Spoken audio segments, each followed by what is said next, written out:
finally got this done. All of these little spots on this side of the skull are all glued in place. But this has to be fixed.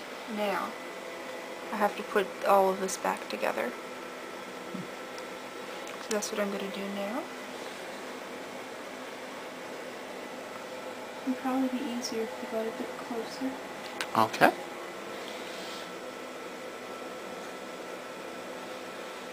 Now I'm probably putting more glue than what's necessary for this, but I think that it should have as much glue as possible to make as good a seal as possible.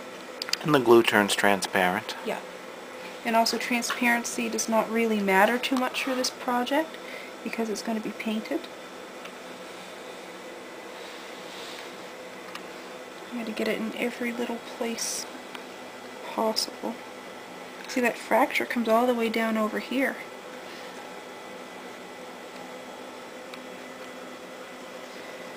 I need to get more glue. People say that 22 calibers are a very weak caliber. But this shows the force of what a 22 can do. People think they're toys and they're not. Well, they're a projectile weapon. Yeah. That would not be wise to consider a projectile weapon a toy. No. Maybe a slingshot or a spitball, but... Yeah. Well, people think that because the 22 caliber is such a small cartridge, that it has no power and it's not deadly. Well, it's still a firearm. Yeah.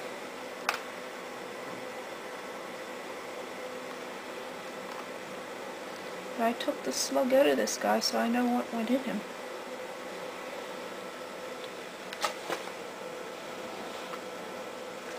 Yeah, people are messed up, so... It's a scary species. Yes. Humans, not coyotes.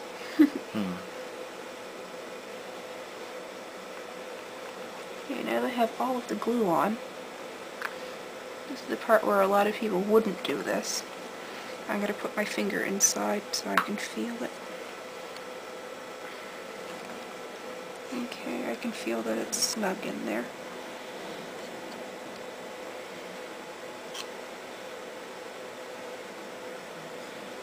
Rub that down.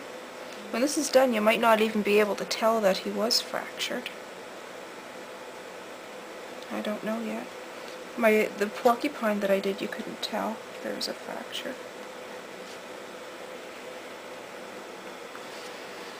It's going to have to be reinforced.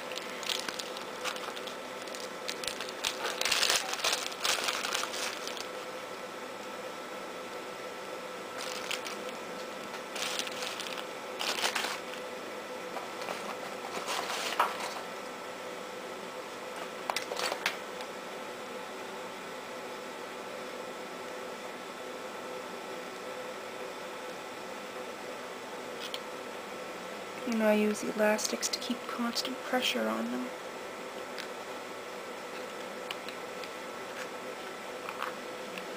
So if he doesn't have pressure, he's just gonna go back to being broken.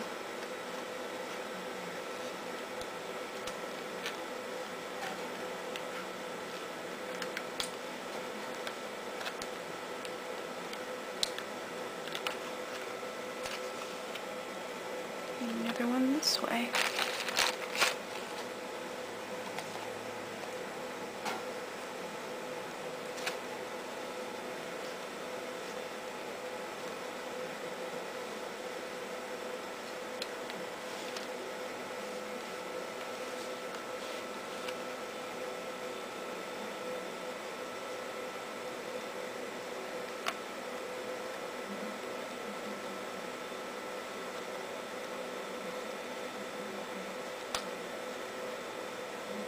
That's good, tight pressure.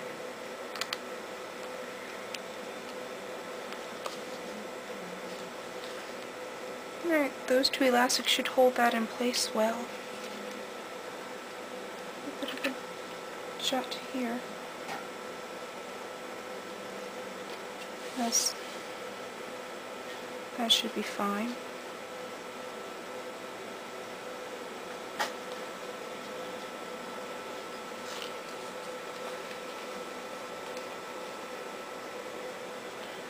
Put a bit more glue on to hide the seams a bit.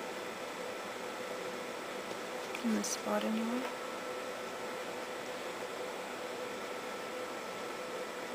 There's even a crack coming up there, which is being filled in.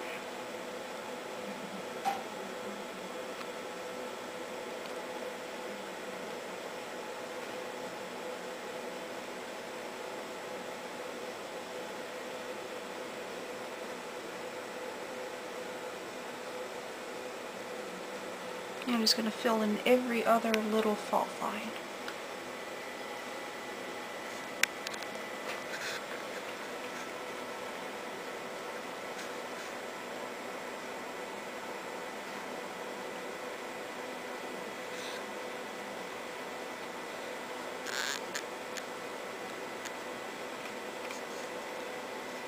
Okay, now that I have him home, I'm going to give a little bit of an explanation. At the first of the video I wasn't speaking because I was not at my house, so I had to be a little quiet about what I was doing.